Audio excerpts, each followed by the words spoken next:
Assalamualaikum warahmatullahi wabarakatuh. Salam sejahtera. Apa khabar para pelajar? Kita teruskan pembelajaran kita tentang sejarah dunia ini dengan tema 1, iaitu berkaitan dengan masyarakat maritim di Jepun. Sebelum ini saya telah jelaskan masyarakat maritim di Portugal dan juga latar belakang sejarah Jepun daripada zaman Kamakura. Pelajar boleh kaitkan apa yang saya terangkan dalam video ini, dalam PDPR ini, berkaitan dengan latar belakang sejarah Jepun yang kita boleh kaitkan dengan zaman feudalisme dan juga masyarakat maritim di Jepun. Masyarakat maritim di Jepun ini yang kita kaji berlaku pada zaman Edo, iaitu pada tahun 1603 hingga 1868. Inilah zaman keshogunan Tokugawa. Dan pada waktu ini mereka mengamalkan sistem ekonomi feudalisme, dan mereka juga menjalankan sistem politik yang dipanggil pemerintahan secara feudal berdasarkan kerajaan Bakufu yang diketuai oleh shogun di satu tempat yang bernama Edo, ataupun sekarang ini dipanggil Tokyo. Jadi pusat pemerintahan pada waktu itu berpusat di Edo yang menguasai keseluruhan negara Jepun. Dan satu lagi adalah pemerintahan di peringkat wilayah ataupun provinsi yang diketuai oleh daimyo-daimyo. Jadi shogun mengawal daimyo-daimyo ini untuk mengukuhkan kuasanya. Dan di zaman yang dipanggil zaman Edo. Jadi kejayaan shogun Tokugawa yang diketuai oleh Ieyasu pada waktu itu, ini disebabkan oleh keupayaannya ini sebagai panglima tentera tertinggi, terkuat, terbesar di Jepun pada waktu itu. Dan dia telah membentuk satu keadaan yang aman di dalam Empire Jepun. Keadaan ini membolehkan ekonomi feudalisme berkembang. Itu juga kegiatan maritim, khususnya perdagangan, berlaku dengan pesat. Dan kalau kita lihat, mulai pada tahun abad ke-16, abad ke-17 hinggalah abad ke-18, negara Jepun telah menjadi sebuah negara yang maju. Ini dari segi pertumbuhan bandar-bandarnya, ini kegiatan ekonomi dan sebagainya. Cuba kita teruskan bersama saya, Suka Sensei. Dalam tema 1 yang kita sedang belajar sekarang ini, para pelajar, itu berkaitan dengan masyarakat. Kita telah lihat masyarakat feudal abad ke-16 dan abad ke-17 di England dan juga Jepun. Saya dah terangkan bagaimana apa yang dikatakan sebagai feudal ataupun hierarki ataupun lapisan. Kita dah lihat struktur masyarakat Jepun, struktur feudal masyarakat England. Itu juga dengan kehidupan mereka dan juga ciri-ciri feudalisme. Yang kedua, kita telah melihat masyarakat agraria, iaitu masyarakat yang berasaskan kepada aktiviti pertanian, seperti di Belanda dan juga di China. Dan hari ini kita akan lihat masyarakat maritim, iaitu masyarakat yang berasaskan aktiviti kelautan di Portugal dan juga di Jepun.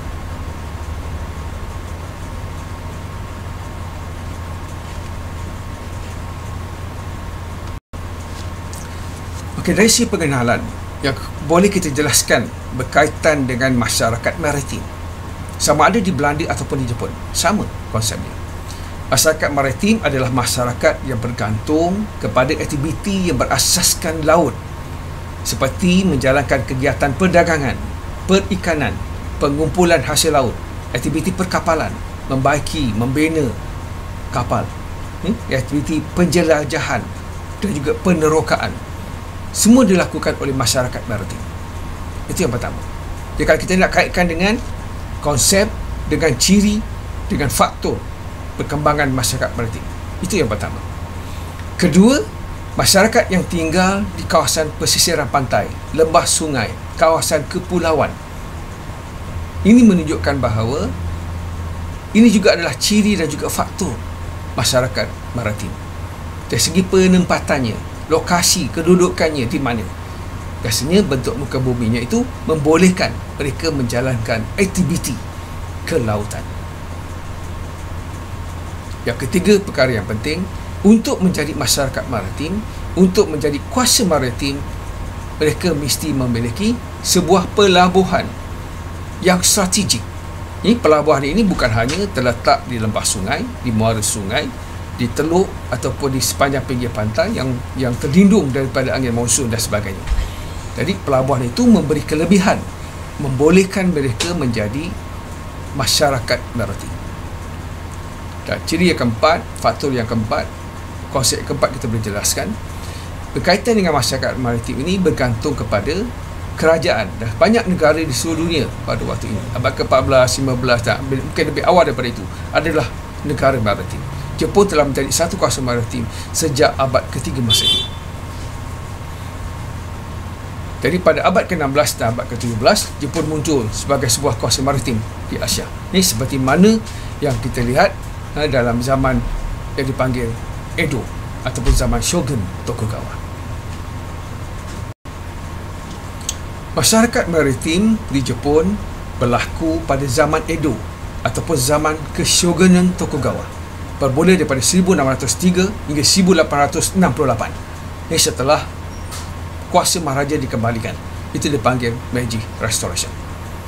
Pada tahun 1603, Tokugawa Ieyasu yang muncul dari perebutan kuasa menjadi negarawan yang paling kuat di Jepun pada waktu itu.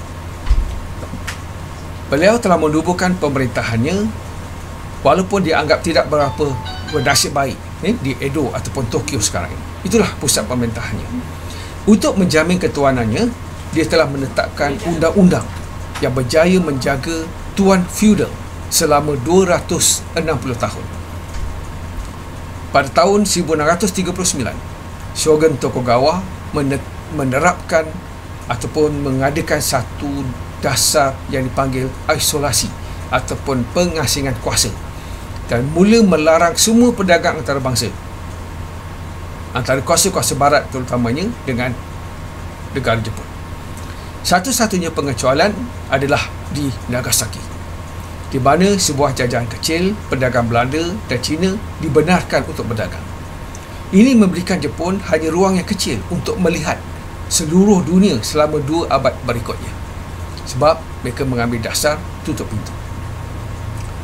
Jepun menjalani kehidupan yang terputus dari dunia moden dengan sistem samurai yang kita panggil sistem feudalisme tadi, itu di mana struktur masyarakat mereka terdiri pada golongan yang memerintah yang juga diperintah, seperti samurai, petani, artis, pedagang. Ini yang membentuk sistem feudal itu sendiri, yang dikawal oleh shogun dan juga daimyo-daimyo. Shogun telah memaksa tuan-tuan feudal di seluruh negeri untuk melakukan perjalanan ke Edo setiap tahun. Ini membawa bersama mereka perarakan samurai yang nampaknya tidak berkesudahan. Untuk menampung mereka, mereka terpaksa menginap. Mereka terpaksa memiliki biaya yang besar. Maksudnya mereka perlu ada keuangan yang cukup, sebab mereka akan mengambil masa yang lama untuk sampai. Misalnya dari Kyushu ke Edo, mereka ambil masa yang lama perjalanan itu, dan mereka dipaksa, mereka kena pergi ke Edo setiap tahun sekali, mereka kena pergi. Jadi dalam perjalanan itu mereka akan singgah di banyak-banyak tempat, laluan-laluan yang telah ditetapkan. Mereka akan singgah di situ, dan di situlah mereka perlu menggunakan perbelanjaan untuk memberi makan minum, menyediakan tempat tinggal dan sebagainya. Ini menyebabkan kawasan-kawasan ini menjadi makmur dari segi nilai ekonominya. Ini sebab mereka dikunjungi oleh ramai orang. Ini dari yang bergerak dari satu ke satu, dari satu tempat ke satu tempat, sebelum sampai ke Edo untuk memberi perkhidmatan kepada shogun. Ini cara yang digunakan oleh shogun untuk mengawal daimyo-daimyo di setiap wilayah itu supaya mereka tidak menentang shogun. Ini satu. Jadi pada masa yang sama, keadaan itu menyebabkan ekonomi berkembang. Ekonomi berkembang, kegiatan ekonomi berkembang, sama ada agraria, maritim berkembang, disebabkan oleh keperluan ini. Menjelang pertengahan abad ke-19, ekonomi komersial yang berkembang dipimpin oleh para saudagar. Ini golongan yang paling hina dalam struktur hierarki kalau kita lihat dalam sistem feudalisme. Akhirnya mereka inilah yang menjadi penentu kepada kuasa ekonomi, dan akhirnya mereka lah yang menjadi kuasa politik juga. terutamanya selepas kuasa maharaja dikembalikan. Okey, inilah yang menjadi latar belakang kepada perkembangan ekonomi feudalisme dan juga kegiatan kelautan ataupun masyarakat maritim di Jepun pada waktu ini.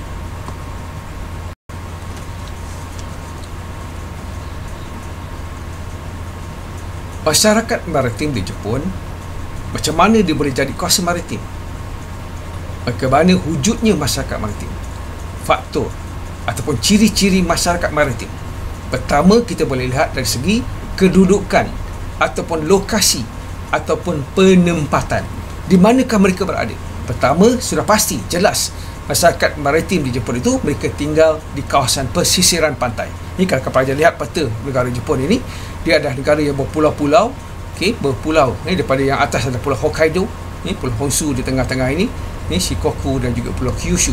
Ini adalah kawasan yang paling makmur ada di Honshu, terutamanya di Edo di sebelah sini. Kawasan inilah paling makmur, paling kaya, paling subur, paling tanahnya paling bernilai. Jadi semua pembesar-pembesar daerah tadi yang saya kata, daimyo-daimyo, mereka perlu bergerak daripada tempat mereka, domain mereka, untuk ke Edo setiap tahun. Itu disyaratkan oleh daimyo. Jadi kedudukan mereka itu mempengaruhi perkembangan kegiatan ekonomi di Jepun pada waktu itu.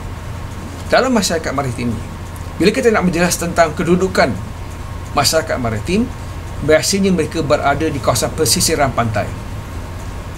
Sebab ini memberi kelebihan kepada mereka untuk menjalankan aktiviti kelautan seperti yang kita beritahu tadi. Ini seperti saya ceritakan tadi. Ini menangkap ikan, melakukan aktiviti perdagangan, membuat aktiviti pelayaran, ataupun menjelajah dan meneroka. Semua tu bermula bagi mereka yang tinggal di kawasan pinggir pantai. Ini bergantung juga disebabkan oleh faktor yang lain, juga disebabkan oleh lebih kurang 97% wilayah daratan Jepun berada di empat pulau terbesar, itu Hokkaido, Honshu, Shikoku dan Kyushu. Ini berterabur pulau-pulau yang disebutkan tadi. Jadi perkabungan nelayan telah wujud di Yokohama yang akhirnya akan menjadi bandar ataupun pelabuhan terbesar di Jepun dan kedua terbesar di dunia nanti. Itu juga bandar pelabuhan lain seperti Nagasaki, Nagoya dan Hiroshima. Asalnya mereka adalah perkampungan nelayan. Keadaan ini, keadaan bentuk muka bumi Jepun juga membolehkan mereka menjadi masyarakat maritim. Bergunung ganang, berbukit buka, pantai yang berteluk, terlindung daripada angin monsun dan sebagainya. Itu memberi kelebihan untuk membolehkan mereka menjadi masyarakat maritim. Contohnya kawasan Kanazawa. Itu kawasan yang luas di pantai laut Jepun. Dengan bandarnya mempunyai penduduk seramai 5,000 orang pada tahun 1580. Bertambah menjadi 120,000 orang pada tahun 1710. Itu yang saya katakan tadi. Walaupun mereka menjalankan sistem feudalisme, mengamalkan ekonomi feudalisme, ekonomi mereka berkembang. Kesannya boleh tunjuk di sini. Ini buktinya, pertambahan penduduk yang jelas. Daripada 5,000 kepada 120,000 orang. Ini dalam masa lebih kurang 20 tahun. Nagoya, sebuah bandar kecil yang pada awal abad ke-17 telah menjadi pusat wilayah di mana penduduknya seramai 64,000 orang. Ini pada tahun 1992. Ini dari abad ke-17 sudah menjadi lebih daripada 1.2 juta. Osaka menjadi bandar utama. Ini daripada 200,000 orang pada 1910 menjadi 360,000 orang pada 1700 dan akhirnya menjadi lebih setengah juta pada akhir abad ke-18. Ini menunjukkan proses perkembangan kegiatan ekonomi di Jepun, sama ada kegiatan masyarakat ekonomi bersifat agraria ataupun bersifat maritim. Jadi maritim itu berpunca daripada kedudukan mereka, pertempatan mereka, lokasi di mana mereka berada itu membolehkan mereka menjadi masyarakat maritim yang menjalankan berbagai kegiatan maritim, khususnya perdagangan. Jadi perdagangan misalnya melalui jalan air, jalan laut ini, antara pulau-pulau ini mereka menggunakan kapal untuk menghantar barang dagangan ataupun untuk mengambil barangan lain untuk dibawa ke pulau mereka. Jadi dia berkembang. Kegiatan maritim itu berkembang. Ini juga disebabkan oleh, saya kata tadi, pergerakan yang terpaksa dilalui oleh daimyo-daimyo. Ini yang membuatkan mereka terpaksa pergi memberi perkhidmatan, berjumpa, menghadap shogun di Edo. Dan perjalanan mereka itu melibatkan kos yang tinggi, dan itu juga akan membangkitkan ataupun mengembangkan kegiatan maritim, kegiatan agraria dan ekonomi feudalisme di Jepun pada waktu itu.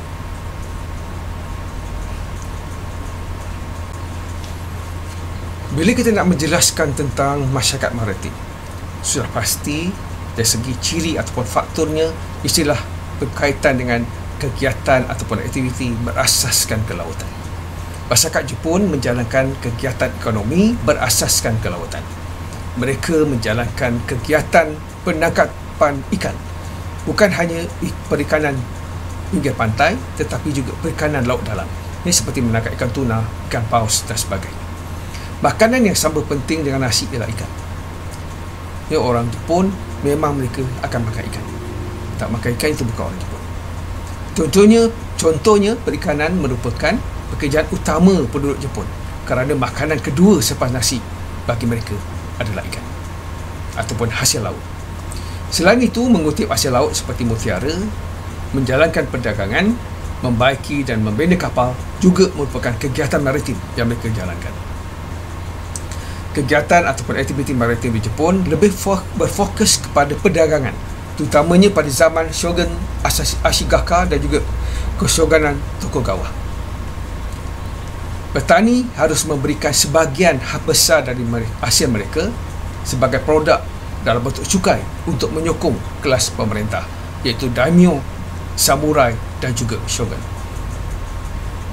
Begitu juga kelas artis juga menggunakan kemahiran mereka untuk menghasilkan barangan yang diperlukan ataupun yang tidak ada pada waktu itu.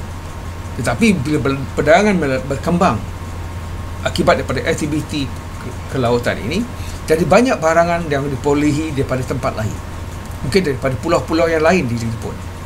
Ini menyebabkan peranan artis itu juga menjadi bertambah penting. Dan disitulah nanti peranan wang mula memainkan peranan penting. Dan situlah kedudukan saudagar nanti yang dianggap sebagai golongan yang paling hina, sebab mereka dikenal sebagai lintah darat, mementingkan keuntungan dan sebagainya. Tapi mereka lah yang nanti akan menguasai kekayaan, menguasai ekonomi negara Jepun pada itu. Dan ini telah bermula sejak abad ke-16. Jadi perkembangan kegiatan kelautan ini telah mengubah struktur masyarakat feudal di Jepun. Masing-masing berlomba untuk mengaut kekayaan, peluang yang ada pada waktu itu, dan mereka menjalankan ini khususnya setelah berlakunya perdagangan. Ini perkembangan sama ada perniagaan dalam antara pulau-pulau atau juga perdagangan antara Jepun dengan China, dengan Korea, dengan alam Melayu, juga memberi dan mempengaruhi perkembangan kegiatan ataupun aktiviti maritim.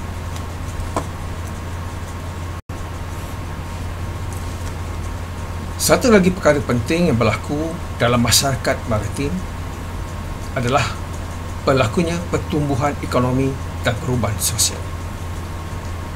Akibat daripada kemajuan daripada dalam aktiviti kelautan, seperti perdagangan terutamanya. Jadi peranan petani dalam menghasilkan makanan asas juga telah berubah. Hasil-hasil pertanian ini menjadi bahan yang penting sebagai bahan ekspor untuk ditukar dengan barang lain. Pada zaman Tokugawa awal hingga sekitar pertengahan abad ke-18 menyaksikan pertumbuhan ekonomi yang pesat dan berterusan. Pertumbuhan ini berlaku pertama dalam sektor pertanian, tetapi pertumbuhan juga berlaku dalam aktiviti perdagangan dan pasaran yang didorong oleh kegiatan pedagang dan peniaga antara pulau-pulau di Jepun, dan juga perdagangan antarabangsa. Ini dan juga kemasukan pedagang asing di Nagasaki, sama ada daripada daripada Portugal, daripada Belanda dan juga beberapa negara Eropah yang lain.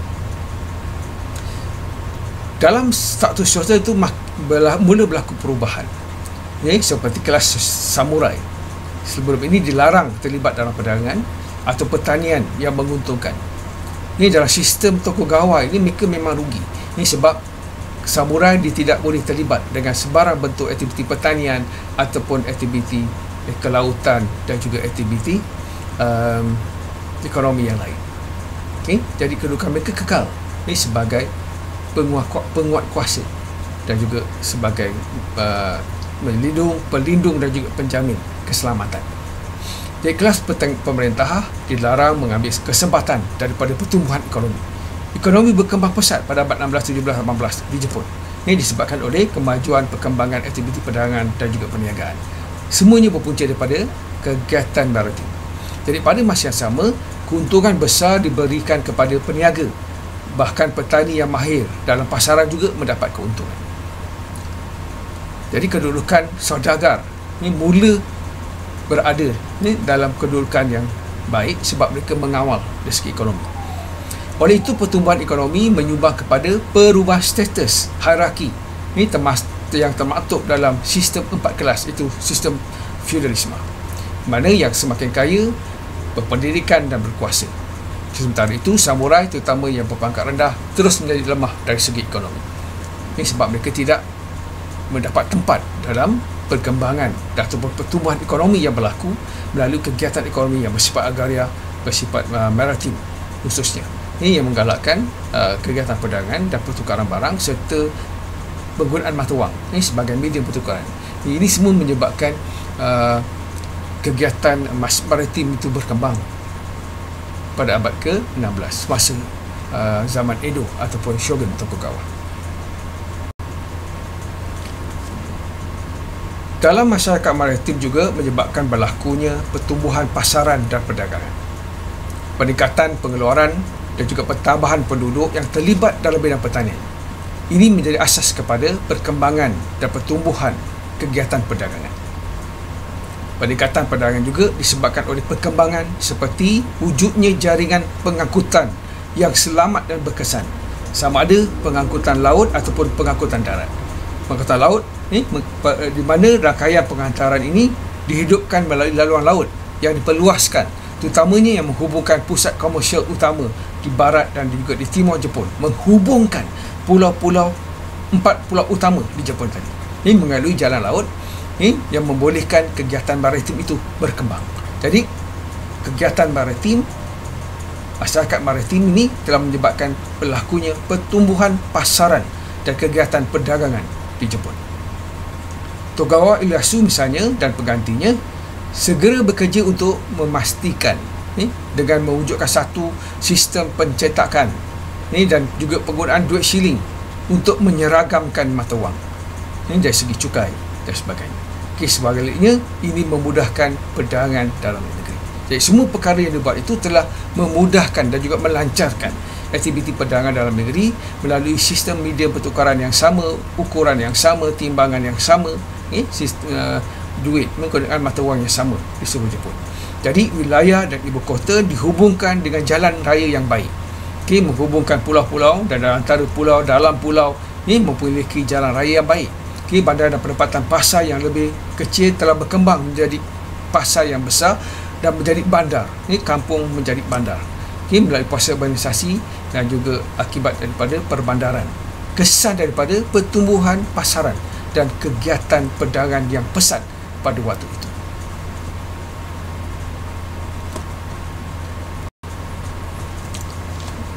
Untuk menjadi masyarakat maritim, seperti yang saya jelaskan sebelum ini, mereka mesti memiliki pelabuhan. Salah satu pelabuhan yang penting adalah pelabuhan entry port, iaitu pelabuhan mengumpul dan memasarkan barangan. Maksudnya import dan ekspor. Pelabuhan entry port ini penting untuk merancangkan kegiatan perdagangan, khususnya perdagangan antarabangsa.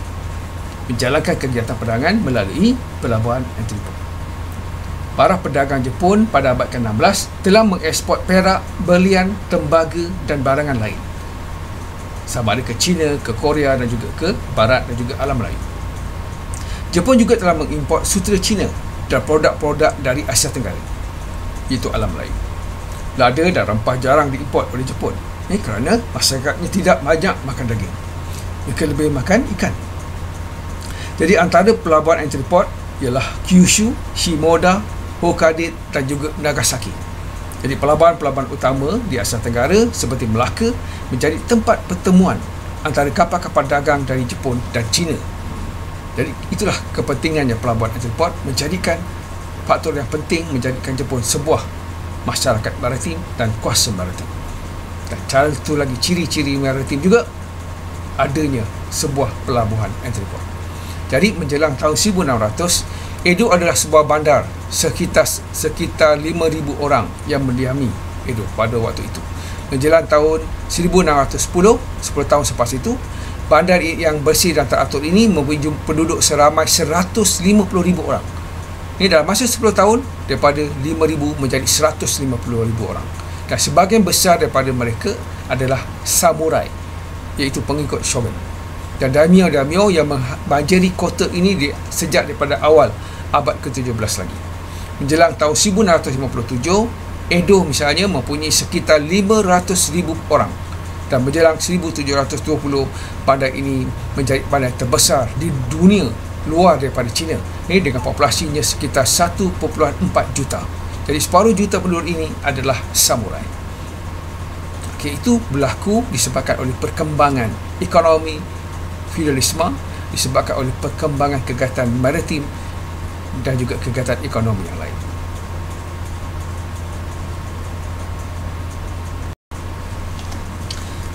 Satu lagi faktor penting yang mewujudkan masyarakat maritim di Jepun adalah dasar shogun ataupun pemerintah pada waktu itu.